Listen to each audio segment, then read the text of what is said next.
Hello बच्चों, इस video में अपन लोग लेंगे 12th क्लास का चैप्टर इलेक्ट्रोमैग्नेटिक इंडक्शन, जिसको शॉर्ट में आप EMI बोलोगे।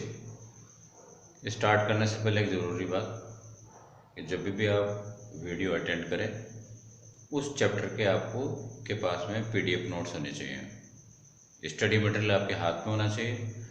PDF नोट्स बच्चों कहाँ मिलेंगे?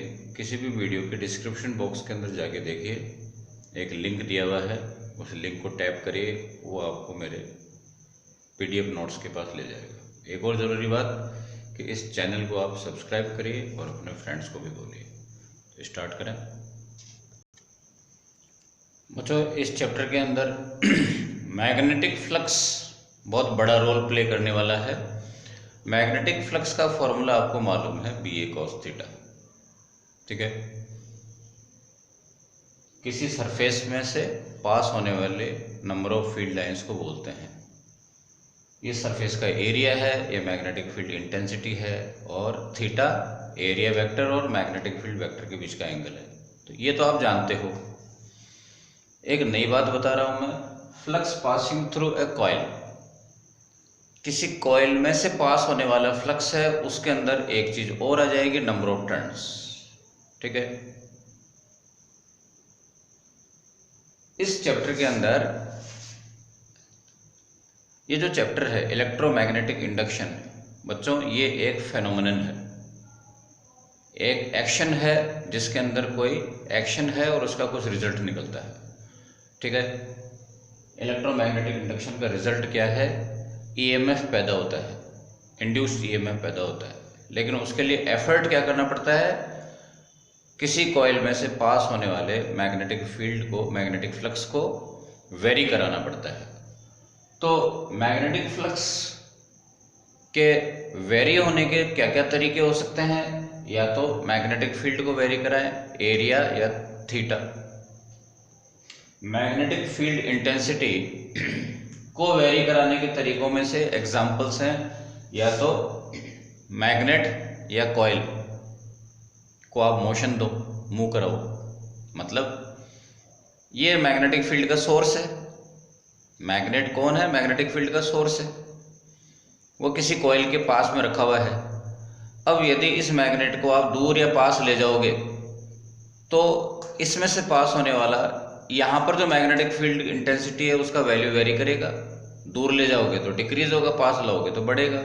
तो मैग्नेटिक फील्ड को वेरी कराने का तरीका है मैग्नेटिक फील्ड का सोर्स या कॉइल, दोनों में से किसी एक को मूव कराओ, दोनों के बीच में रिलेटिव मोशन कराओ। ठीक है ना? या तो मैग्नेट हो सकता है और मैग्नेटिक फील्ड का सोर्स या तो मैग्नेट हो सकता है, और या कोई करंट कैरिंग कॉइल हो सकती है। ठीक है, फ्लक्स को वेरी कराने का एक तरीका है एरिया। एरिया को कैसे वेरी कराएं? जैसे ये कॉइल है, एक लूप है, ये मैग्नेटिक फील्ड है, एक्सटर्नल मैग्नेटिक फील्ड है। ठीक है, डॉटेड लाइन से मैं रिप्रेजेंट कर रहा हूँ। इस स्पेस में मैग्नेटिक फील्ड है और क्रॉस का मतलब है मैग्नेटिक फील्ड की डायरेक्शन इनसाइड है। और ये रेड कलर का एक कंडक्टर लूप है। इस लूप को मैं बाहर निकालूंगा तो जो एरिया कांटेक्ट में है, लूप का एरिया जो मैग्नेटिक फील्ड के कांटेक्ट में है, वो एरिया डिक्रीज होगा। इनसाइड इंसर्ट करूंगा तो एरिया इंक्रीज होगा, बाहर निकालूंगा तो एरिया डिक्रीज होगा। तो इस तरह से भी आप एरिया वेरी करोगे, एरिया वेरी कर सकते हैं। एरिया वेरी करने से फ्लक्स वेरी करेगा।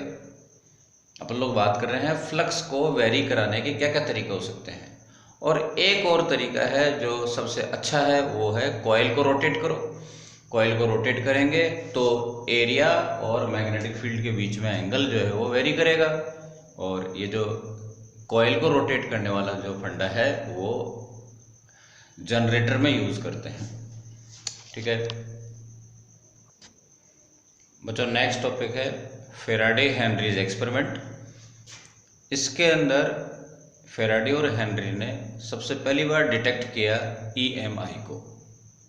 फर्स्ट 3 एक्सपेरिमेंट्स हैं, तीनों बहुत सिमिलर से हैं। फर्स्ट वाले में क्या किया कि मैग्नेट जो कि मैग्नेटिक फील्ड का सोर्स है और एक कॉइल, दोनों पास पास में रखे हुए हैं। ठीक है, कॉइल के अंदर करंट को डिटेक्ट करने के लिए गैल्वेनोमीटर लगा रखा है। जब आप दोनों के बीच में रिलेटिव मोशन करा रहे हो, यानी कि या तो मैग्नेट को चला रहे हो और कॉइल रेस्ट में है, या कॉइल को चला रहे हैं मैग्नेट रेस्ट में है, या दोनों को चला रहे हैं, तो दोनों के बीच का डिस्टेंस जो है कम ज़्यादा कर रहे हैं, दोनों के बीच में रिलेटिव मोशन कर रहे हैं, तो क्या होगा, जब मैग्नेट कॉइल के पास आ रही होगी, तो जो मैग्नेटिक फील्ड है वो जो कॉइल में से पास होने वाला मैग्नेटिक फील्ड है जिसको रेड कलर का शो किया है, उसका अमाउंट इंक्रीज होगा, ठीक है। और दूर ले जा रहे हैं तो इस रेड वाले जो मैग्नेटिक फील्ड है जो कॉइल में से पास हो रहा है, इसका अमाउंट डिक्रीज होगा।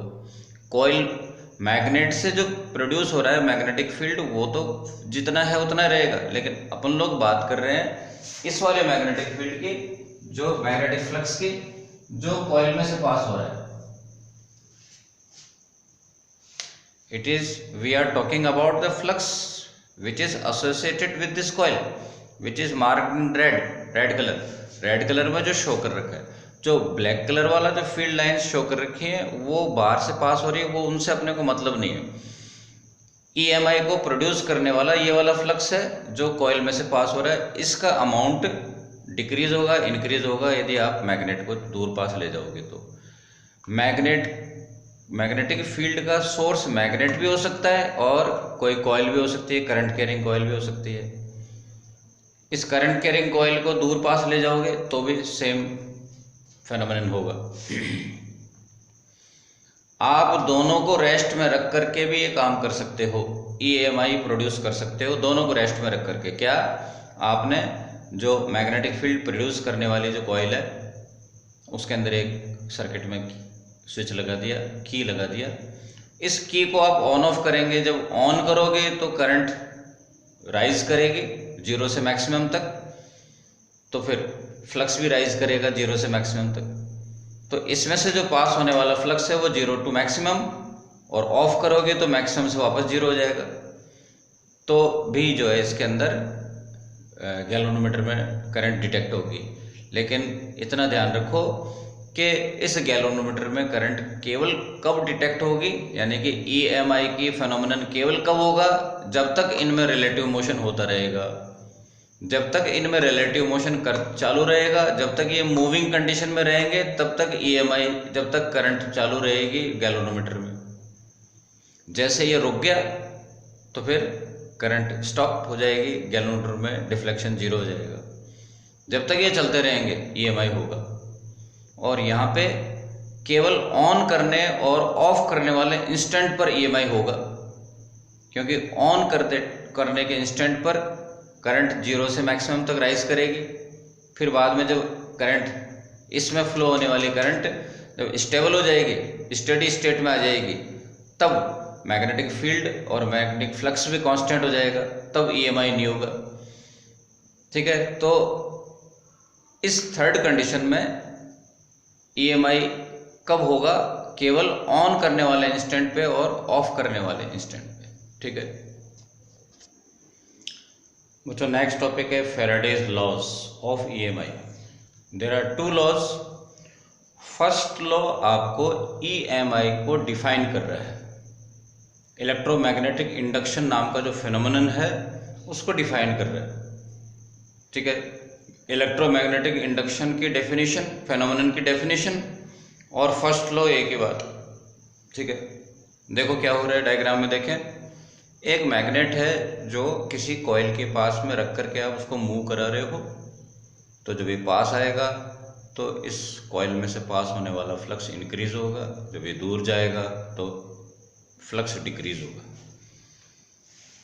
तो जब कॉइल में से पास होने वाला फ्लक्स इंक्रीज या डिक्रीज होगा, वेरी करेगा, मतलब फ्लक्स जब वेरी करेगा तब कॉइल के जो एंड्स हैं उन पर पॉजिटिव और नेगेटिव पोलैरिटी आ जाएगी। पॉजिटिव एंड पर पॉजिटिव पोटेंशियल और नेगेटिव एंड पर नेगेटिव पोटेंशियल जनरेट हो जाएगा। ये नेगेटिव और पॉजिटिव पोल्स बन जाना ही उसको बोलते हैं अपन लोग कि EMF पैदा हो गया। इस EMF को बोलते हैं इंड्यूस्ड EMF। किसी भी चीज़ के, किसी ऑब्जेक्ट के एक एंड पर पॉजिटिव, दूसरे एंड पर नेगेटिव चार्ज प्रोड्यूस हो जाने को बोलते हैं अपन लोग कि ईएमएफ पैदा हो गया। ठीक है, इलेक्ट्रोमोटिव फोर्स। जैसे सेल में होता है, सेल में जो पॉजिटिव और नेगेटिव चार्ज जनरेट हो जाते हैं इलेक्ट्रोड्स के ऊपर, वो केमिकल रिएक्शन की वजह से पैदा होते हैं। यहाँ पे इलेक्ट्रोमैग्नेटिक इंडक्शन की वजह से पैदा हो रहे हैं। लेकिन पॉजिटिव और नेगेटिव चार्ज जनरेट हो जाने को बोलते हैं कि पोटेंशियल डिफरेंस जनरेट हो गया। ठीक है, एक पॉजिटिव नंबर और एक नेगेटिव नंबर है, उनमें डिफरेंस तो होगा ही होगा पक्का, और उस पोटेंशियल डिफरेंस को अपन लोग ईएमएफ बोलते हैं। लेकिन यदि मैं इस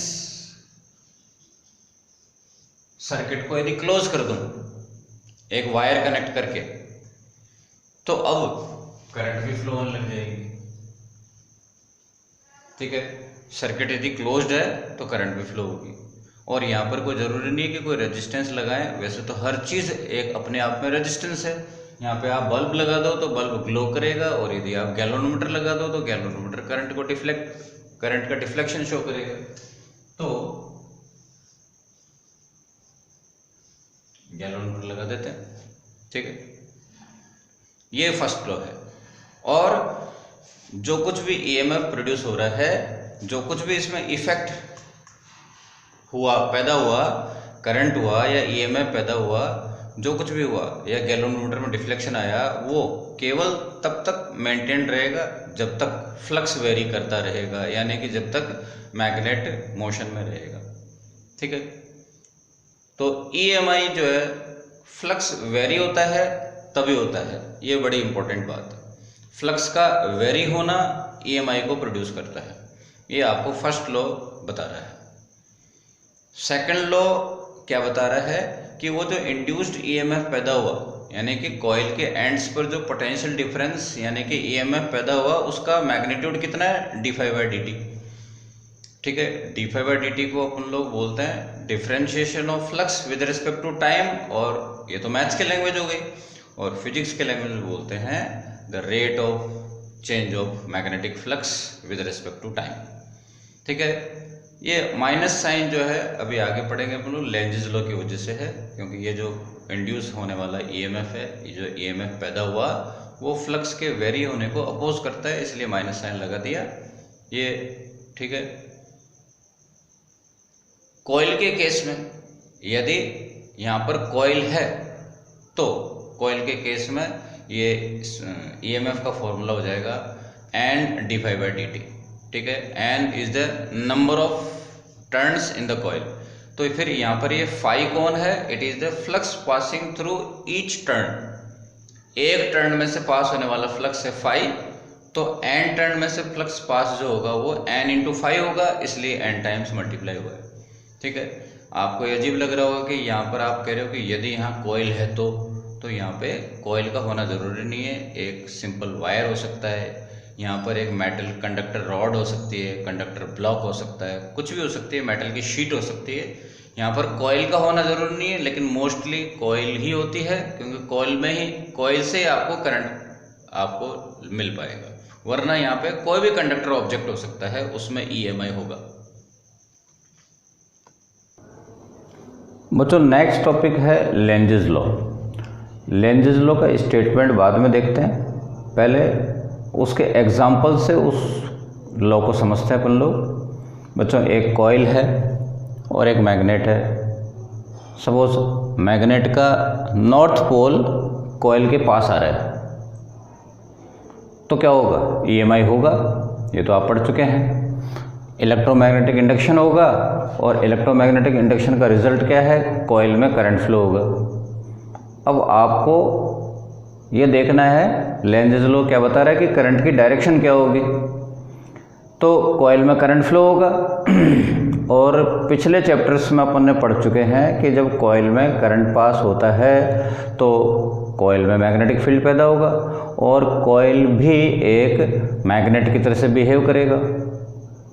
कॉइल में भी जो है मैग्नेट की तरह ही नॉर्थ और साउथ पोल होते हैं। ठीक है, आपको मालूम है कि कॉइल में जिधर से देखने पर करंट एंटी क्लॉकवाइज होता है। कॉइल का वो वाला एंड जिधर से देखने पर, कॉइल में जिधर से देखने पर करंट एंटी क्लॉकवाइज होता है, कॉइल का वो वाला एंड एन पोल की तरह से बिहेव करता है। और उसी कॉइल का अदर साइड वाला, दूसरी तरफ वाला एंड जिधर से देखने पर अब आपको कॉइल करंट का डायरेक्शन क्लॉकवाइज नजर आएगा, वो साउथ पोल की तरह से बिहेव करता है। एक छोटा सा चीज़ में बना के दिखा रहा हूँ आपको, ठीक है। ये देखो, इसके अंदर करंट का डायरेक्शन क्लॉकवाइज है, तो ये जो कॉइल है इसका ये वाला फेस साउथ पोल की तरह से बिहेव करेगा, और इसी कॉइल का दूसरी तरफ वाला जो फेस है इसके अंदर अभी आपको कॉइल का करंट का डायरेक्शन नज़र आ रहा है एंटी क्लॉकवाइज, और ये आपको दिख रहा है, कौन सा लेटर दिख रहा है इधर, एन, नॉर्थ पोल की तरह से बिहेव करेगा। एक ही कॉइल का एक face south pole clockwise, north pole anti clockwise की तरह से बिहेव करता है। यानी कि कॉइल में भी नॉर्थ और साउथ पोल होते हैं। अब आप ये देख रहे हो कि मैग्नेट का नॉर्थ पोल पास आ रहा है, ठीक है। तो लेंजेस लॉ ये कहता है, जो लेंजेस लॉ का स्टेटमेंट अब सामने आएगा, अभी तक तो अपन लोग फंडामेंटल बात कर रहे थे, लेंजेस लॉ का लॉ अब सामने आएगा कि जब नॉर्थ पोल पास आ रहा है तो ये जो कॉइल जो अब मैग्नेट बन चुकी इसके पास आने को अपोज करेगी, ठीक है। मैग्नेट के पास आने से क्या हो रहा है, मैग्नेट का पास आना क्या है, इलेक्ट्रोमैग्नेटिक इंडक्शन का कारण है, कॉज है। तो लेंजेस ये लॉ ये बोलता है कि जो कुछ भी ईएमआई का फेनोमेनन होगा, यहाँ जो कुछ भी रिजल्ट निकल रहा है वो कुछ ऐसा करता है कि अपने कॉज को अपोज करेगा। कॉज कौन है, नॉर्थ पोल का पास आना। नॉर्थ पोल के पास आने को कोई अपोज कैसे करेगा, खुद भी नॉर्थ बन जाएगा जिससे कि उसको रिपेल करे। तो रिपल्शन करके और ये नॉर्थ पोल को पास आने से रोकेगा, तो ये भी नॉर्थ पोल बन जाएगा। अब ये नॉर्थ पोल बन जाएगा तो इसकी डायरेक्शन किधर होगी, करंट की डायरेक्शन इस तरफ, इधर से देखने पर एंटी क्लॉकवाइज।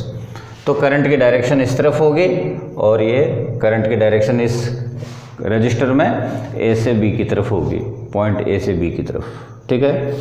यदि ये नॉर्थ पोल दूर जा रहा होता तो उसको दूर जाने को अपोज करता, क्या करके, अट्रैक्ट करके। तो नॉर्थ पोल को अट्रैक्ट कौन करेगा, साउथ पोल, तो यहाँ साउथ पोल बन जाता। यदि नॉर्थ पोल पास आ रहा है तो ये नॉर्थ पोल बन जाएगा, और यदि नॉर्थ पोल दूर जा रहा है तो ये साउथ पोल बन जाता और उसको अट्रैक्ट करता और दूर जाने से रोकता। तो लेंजेस लॉ का जो स्टेटमेंट है उसमें आता है कि द करंट और इलेक्ट्रोमोटिव फोर्स, आइदर ईएमएफ और the induced current, both oppose the cause of their production. वो अपने दोनों के कारण का अपोज करते हैं, ठीक है ना। ये लेंजेस लॉ का स्टेटमेंट है। एक और एग्जांपल से देखो इसको, एक्सटर्नल मैग्नेटिक फील्ड है, ठीक है। This is the reason of external field, और एक्सटर्नल मैग्नेटिक फील्ड की डायरेक्शन ये जो ब्लैक वाले क्रॉस हैं उनसे शो कर रहे हैं अपन लोग, इनसाइड है, परपेंडिकुलर इनसाइड है, ठीक है। ये एक्सटर्नल फील्ड है। इसके अंदर एक आपने कंडक्टर लूप रखा हुआ है जिसको आप बाहर की तरफ ड्रॉ कर रहे हो। तो ये जो ब्लैक वाला जो फ्लक्स है इसको मैंने बोला है it is the flux produced by source, external flux. इसके अमाउंट में डिक्रीज होगा, ठीक है। फ्लक्स का वैल्यू जो इस कॉइल में से जो फ्लक्स पास हो रहा है ब्लैक वाला वो डिक्रीज होगा तो ईएमआई होगा। इलेक्ट्रोमैग्नेटिक इंडक्शन होगा तो कॉइल के अंदर भी करंट फ्लो होगी।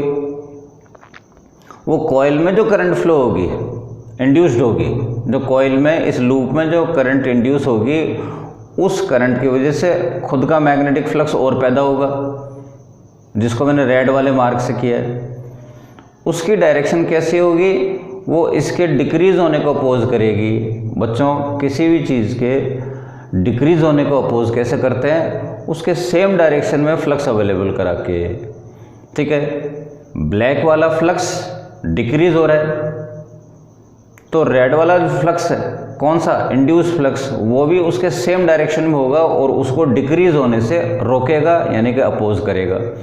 तो दोनों में एक बात सिमिलर आ रही है कि अपोज ऑफ कॉज। यहाँ पे कॉज कौन है, मैग्नेट का मोशन। ठीक है, तो ये मैग्नेट के मोशन को अपोज करती है। ये वाली कॉइल, इस कॉइल के अंदर जो नॉर्थ या साउथ पोल प्रोड्यूस होंगे वो इस कॉइल के मोशन को अपोज करेगा।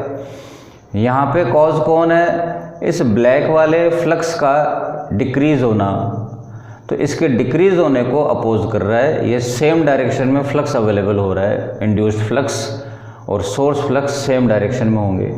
यदि आप इसको अंदर इंसर्ट करते, यदि कॉइल को, लूप को अंदर इंसर्ट करते, तो ब्लैक वाला फ्लक्स इंक्रीज होता, जो लूप में से पास हो रहा है ब्लैक वाला फ्लक्स, उसका अमाउंट और बढ़ता जाता। ठीक है, किसी चीज़ को इंक्रीज होने से अपोज कैसे करते हैं, उसके अपोजिट डायरेक्शन में, तब रेड वाला फ्लक्स आउटसाइड होता।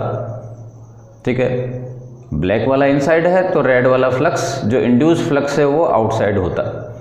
अभी इस प्रेजेंट एग्जांपल में ब्लैक वाला फ्लक्स और रेड वाला फ्लक्स सेम डायरेक्शन में। ठीक है, रेड वाले फ्लक्स की डायरेक्शन इनसाइड है, तो करंट की डायरेक्शन किधर होगी, ये आपका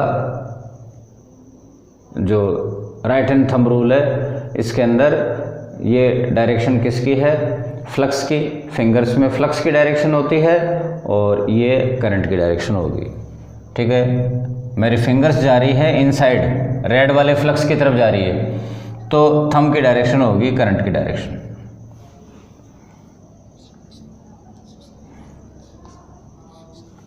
ये थंब की डायरेक्शन करंट की डायरेक्शन में और मेरी फिंगर्स जा रही है रेड वाले फ्लक्स की तरफ, यानी अंदर जा रही है, तो ये इंड्यूस्ड करंट की डायरेक्शन आ गई, आई इंड्यूस की डायरेक्शन।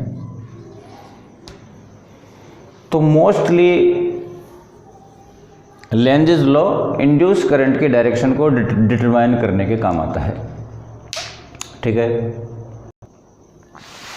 बच्चों, नेक्स्ट टॉपिक है जिसमें आपको ये एक्सप्लेन करना है कि Lenz's law of conservation of energy का ही एक पार्ट है, उसी का रीस्टेटमेंट है, उसके इक्विवेलेंट है, उसके सिमिलर है।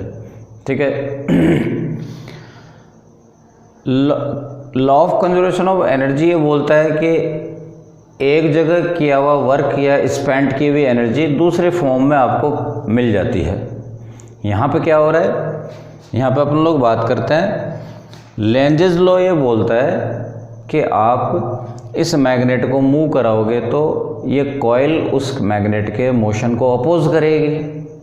लेंजेस लॉ बोलता है अपोज होगा, मैग्नेट के मोशन का अपोज होगा।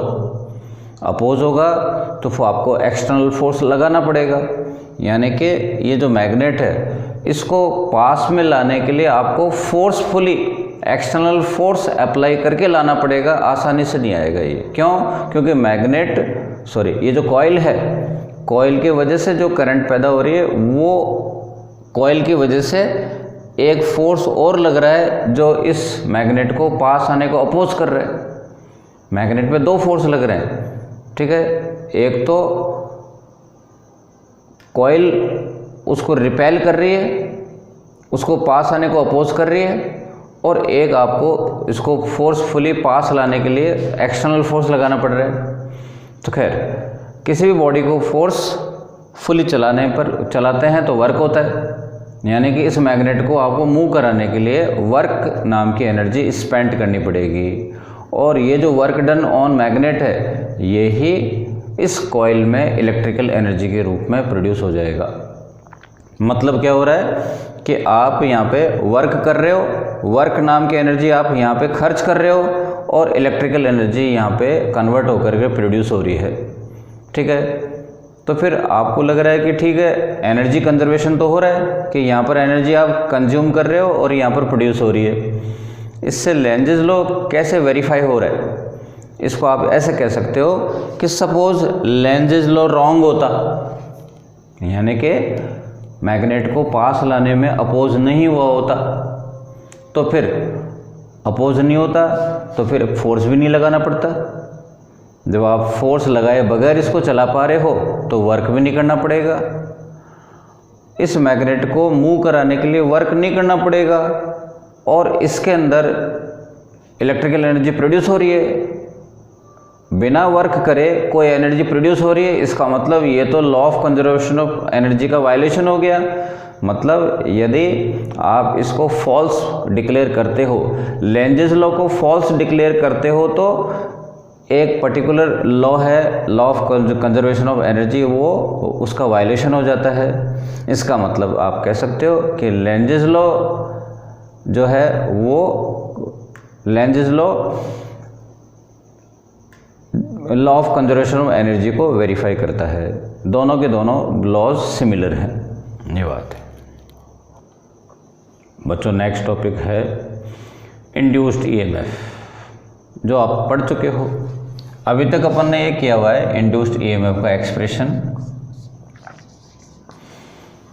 ठीक है। d∅dt तो है लेंजेज फैराडे सेकंड लॉ, और लेंजेज लॉ की वजह से माइनस साइन आ रहा है क्योंकि वो जो ईएमएफ है वो अपोजिंग नेचर का होता है, फ्लक्स के चेंज को अपोज करता है, इसलिए माइनस साइन लगा दिया। ये ईएमएफ है फैराडे सेकंड लॉ की वजह से। लेकिन किसी कॉइल की बात करते हैं तो इंड्यूस्ड ईएमएफ का एक्सप्रेशन आ जाता है ये, ठीक है। यदि उस कॉइल का रेजिस्टेंस है कैपिटल R, तो EMF अपॉन R हो गया इंड्यूस्ड करंट। इंड्यूस्ड करंट का एक्सप्रेशन आ गया। करंट इक्वल टू होता है पोटेंशियल डिफरेंस अपॉन रेजिस्टेंस, और EMF पोटेंशियल डिफरेंस ही होता है, ठीक है। तो करंट का एक्सप्रेशन आ गया, और करंट का एक्सप्रेशन होता है, करंट का फॉर्मूला होता है dq/dt। ये dq क्या है? EMI के फेनोमेनन के दौरान जितना भी करंट फ्लो हुआ, यानी कि जितना भी चार्ज फ्लो हुआ, वो है dq, ठीक है। तो I का वैल्यू आपने पुट किया dq/dt। This is called induced charge. dt time तक के लिए dq चार्ज इंड्यूस होकर के फ्लो हो रहा है, ठीक है। तो dt कैंसिल हो गया, dq इक्वल टू आ गया -n/r d∅, ठीक है। मतलब -n/r phi final -phi initial, ठीक है। ये अमाउंट ऑफ इंड्यूस्ड चार्ज है बच्चों। नेक्स्ट टॉपिक है फ्लेमिंग्स राइट हैंड रूल, ठीक है। आज से पहले आप लोग फ्लेमिंग्स लेफ्ट हैंड रूल पढ़ चुके, और ये फ्लेमिंग्स राइट हैंड रूल है। दोनों में डिफरेंस है, दोनों को एक साथ देखो तब जा करके आपको समझ में आएगा। वहाँ पे करंट और मैग्नेटिक फील्ड की डायरेक्शन गिवन है, तो कंडक्टर पे फोर्स की डायरेक्शन पता लगाते हैं। यहाँ पे उन तीनों की जगह कुछ और है, यहाँ पे मोशन और मैग्नेटिक फील्ड की डायरेक्शन गिवन है, तो करंट की डायरेक्शन पता लगाते हैं। देखो ये राइट हैंड रूल है, इसके अंदर राइट हैंड के तीनों थंब और दोनों फिंगर्स को म्यूचुअली परपेंडिकुलर कर लो, और यदि थंब की डायरेक्शन में फोर्स की डायरेक्शन है, थंब की डायरेक्शन में सॉरी मोशन की डायरेक्शन है, ठीक है ना। इसको फोर्स बिल्कुल नहीं बोलना, मुझसे मिस्टेक हुई। यदि थंब की डायरेक्शन में मोशन की डायरेक्शन है, यानी कि कंडक्टर को आप थंब की डायरेक्शन में मूव कराते हो, और आपने एक्सटर्नल मैग्नेटिक फील्ड क्रिएट कर रखा है, वो है इस इंडेक्स फिंगर की डायरेक्शन में, तो इंड्यूस्ड करंट की डायरेक्शन उस कंडक्टर में मिडिल फिंगर की डायरेक्शन में होगी, ठीक है। ये मोशन, ये है magnetic field, external magnetic field, और मिडिल फिंगर है डायरेक्शन ऑफ इंड्यूस्ड करंट, ठीक है। एग्जाम्पल लेकर के देखते हैं। एग्जाम्पल में है सपोज मोशन, आपने किसी कंडक्टर को मोशन दिया है अपवर्ड डायरेक्शन में, सपोज मोशन अपवर्ड है, तो इसको प्लेस करके देखें, थंब अपवर्ड है। मैग्नेटिक फील्ड है अवे फ्रॉम यू, यानी कि अवे फ्रॉम ऑब्जर्वर। सपोज मैं ऑब्जर्वर हूँ, ठीक है, आप ऑब्जर्वर हो, आपसे दूर जा रहा है कौन, मैग्नेटिक फील्ड की डायरेक्शन आपसे अवे है, तो मैं ये फिंगर रख रहा हूँ, देखो मेरे इंडेक्स फिंगर कहाँ जा रही है, आपसे दूर जा रही है, और थंब की डायरेक्शन अपवर्ड है, तो मिडिल फिंगर की डायरेक्शन किधर होगी, इस तरफ, ठीक है ना। इस वाले डायरेक्शन को आप क्या बोलोगे, आपका लेफ्ट हैंड, ठीक है। ये मिडिल फिंगर की डायरेक्शन किधर जा रही है, लेफ्ट हैंड में, और इंडेक्स फिंगर आपसे दूर जा रही है और थंब ऊपर जा रहा है। तो मोशन की डायरेक्शन यदि अपवर्ड है, मैग्नेटिक फील्ड की डायरेक्शन आपसे दूर जा रही है, तो मिडिल फिंगर की डायरेक्शन होगी लेफ्ट हैंड की तरफ। यहाँ पर आंसर आएगा लेफ्ट। तो करंट की डायरेक्शन होगी, मिडिल फिंगर की डायरेक्शन यानी करंट की डायरेक्शन होगी लेफ्ट हैंड की तरफ, ठीक है ना। एक और एग्जांपल लेते हैं, ठीक है। तो आप इस बात का ध्यान रखो कि डायरेक्शंस जो है वो टोटल होती हैं 6। यदि आप इस फॉर्मेट में आपकी डायरेक्शंस बता रहे हो, क्या क्या डायरेक्शंस होती हैं वो 6, अपवर्ड, डाउनवर्ड, लेफ्ट और right, and away from you and towards you, ये 6 डायरेक्शन हो गई। वो 6 डायरेक्शन का एक सेट और हो सकता है, east, west, north, south and upward and downward, ठीक है। यहाँ पर वो दूसरा वाला सेट काम में ले रहे हैं हम लोग डायरेक्शंस का, east, west, south, north and upward. एक और डायरेक्शंस का सेट होता है और वो है +x - x, +y - y और +z - z। उसकी भी प्रैक्टिस करेंगे। पहले देखते हैं कि कंडक्टर को आप मूव करा रहे हो ईस्ट की डायरेक्शन में, और आपने उस कंडक्टर के अराउंड मैग्नेटिक फील्ड प्रोवाइड करा रखा है जिसकी डायरेक्शन है नॉर्थ की तरफ, तो उस कंडक्टर में करंट की डायरेक्शन क्या होगी, पता करते हैं, ठीक है। अब इसके अंदर एक चीज़ आती है कि ईस्ट किधर है, नॉर्थ किधर है, वेस्ट किधर है, अपने को क्या मालूम, अपवर्ड और डाउनवर्ड तो क्लियर है, अपवर्ड इधर है, डाउनवर्ड नीचे की तरफ है, ठीक है। पर ईस्ट, वेस्ट, नॉर्थ किधर है, तो आप एक्चुअली ईस्ट, वेस्ट और साउथ, नॉर्थ को छोड़ करके, और आप अपने मन से याद रखो हमेशा कि आपके फेस के सामने वाला डायरेक्शन है वो नॉर्थ होता है, बाकी अपने आप सेट हो गए बाकी डायरेक्शंस। आपके फेस के सामने वाला डायरेक्शन नॉर्थ है, तो आपके पीठ पीछे साउथ है, ठीक है। तो आपके लेफ्ट हैंड की तरफ वेस्ट होगा और राइट हैंड के अंदर ईस्ट होगा। तो ये आपकी तरफ मैं फेस करके और आपको समझा रहा हूँ, ठीक है। ये मत देखना है कि ये मत सोचना कैमरे की तरफ मैंने पीठ क्यों कर ली, मैंने मेरा फेस आपकी फेस की तरफ कर रखा है। बोलिए, मोशन किधर है, ईस्ट में, ईस्ट किधर है, इधर। मेरे फेस के सामने कौन है, नॉर्थ, मेरे फेस के सामने नॉर्थ है, तो इस डायरेक्शन में हो गया ईस्ट। थंब को किधर करना है, ईस्ट में, और मैग्नेटिक फील्ड नॉर्थ में है, ये मैग्नेटिक फील्ड नॉर्थ में है, इस डायरेक्शन में, ये मेरे फेस के सामने नॉर्थ है, तो मिडिल फिंगर किधर जा रही है, वर्टिकली अपवर्ड जा रही है, ये अपवर्ड होगा, ठीक है। दोबारा देखें, इसके अंदर ये डायरेक्शन कौन सी है, आपके राइट हैंड में जा रही है। आपका राइट हैंड कौन सी डायरेक्शन में होता है, ईस्ट, आपके राइट हैंड में ईस्ट होता है, ठीक है, अज्यूम किया हुआ अपन ने। और मिडिल, और जो ये इंडेक्स फिंगर है ये किधर जा रही है, नॉर्थ की तरफ। मेरे फेस के सामने कौन है, नॉर्थ है, ठीक है। और मिडिल फिंगर करंट की डायरेक्शन अपवर्ड है, ठीक है, ये बात।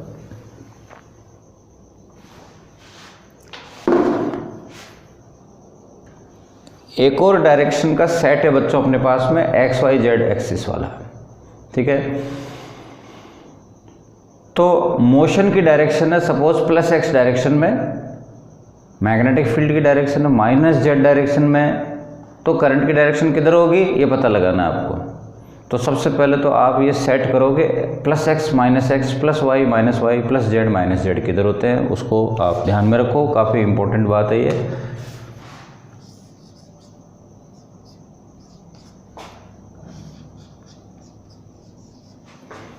बच्चों लेट कर लिया, सपोज ये +x है और लेट कर लिया ये +y है, तो +z डायरेक्शन किधर होगा, या मनमर्जी नहीं चलेगी कि आप कह दोगे ठीक है परपेंडिकुलर होगा, आउटसाइड होगा, इनसाइड होगा।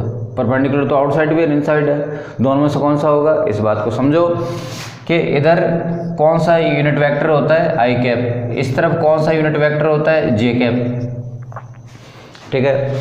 और आप बताइए i cross j equal to कौन होता है, +k या -k, तो आप कहोगे +k होता है, ठीक है।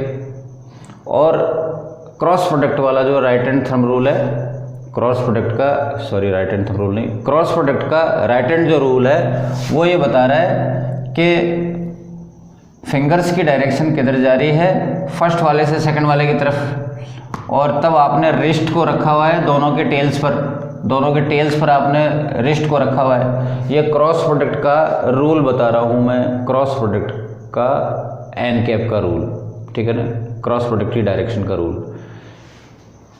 तो आपका थंब की डायरेक्शन किसको शो कर रहा है, i क्रॉस j की डायरेक्शन, यानी कि +k की डायरेक्शन, और +k की डायरेक्शन का मतलब +z डायरेक्शन। तो इस बात को ध्यान में रखो कि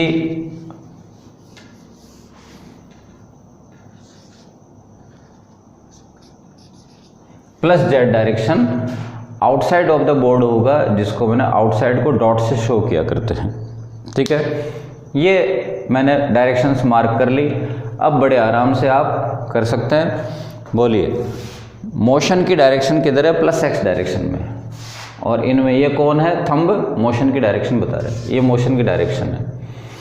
और मैग्नेटिक फील्ड -z डायरेक्शन में, -z किधर जा रहा है, बोर्ड के अंदर की तरफ, ठीक है। ये किसकी डायरेक्शन है, मोशन की, +x डायरेक्शन में, ठीक है। क्वेश्चन में गिवन है मोशन की डायरेक्शन +x डायरेक्शन में है, और मैग्नेटिक फील्ड -z यानी कि बोर्ड के अंदर की तरफ जा रहा है। ये मेरी इंडेक्स फिंगर है, बोर्ड के अंदर जा रही है, तो मिडिल फिंगर किधर जा रही है, +y डायरेक्शन में, ठीक है ना। मिडिल फिंगर +y डायरेक्शन में जा रही है इस तरफ, तो ये आंसर आएगा +y direction. Current will flow in the induced current will flow in +y direction.